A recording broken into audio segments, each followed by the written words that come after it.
Ayan, good morning guys. Ito, mayroon tayong papakita sa inyong malalaking hayop, kakaiba.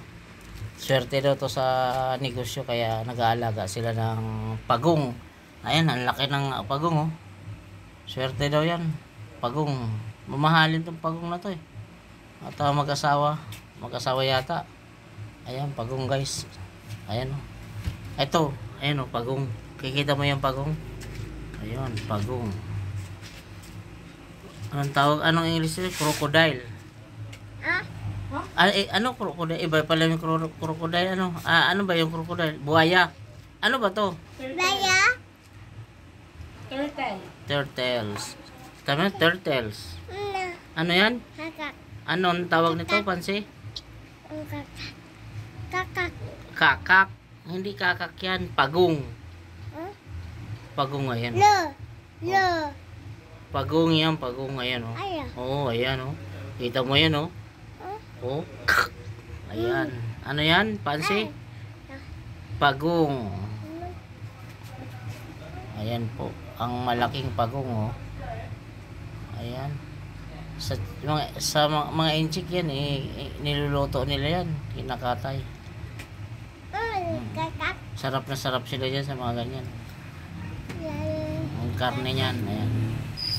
Ang nag-aalaga po nito ay isang negosyanteng Chino, inchik, sa aming diniliberan mga guys. Ayan. Mag-asawang pagong. Mayroon pa tayong papakita niyan.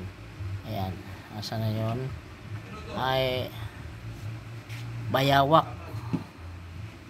Ayan na, kinakain niya yata. Tae yata yun. Tae nila yata yung kinakain niya. Ayan o, kinakain niya, Pansi o. Kinakain tae niya. Ayan o. Ayan mga guys. Ang laki. Ayan o. Ayan naman ang ibang alaga pa nila. Ayan tawag niyan, kakaiba. May mga kulay talaga. Yung kulay talaga nila, talagang natural na kulay. Galing ibang bansa po yan guys. Mga alaga nila na yan. Kakaiba. Ayan, nakasakay sa kanyang nanay yata o kasama. Ayan. Ayan. Ayan. Ayan mga guys oh. Ano ba yun? Lizard? Ano ba yun? Ano bang ito? Itong parang bayawak. Ang English yan.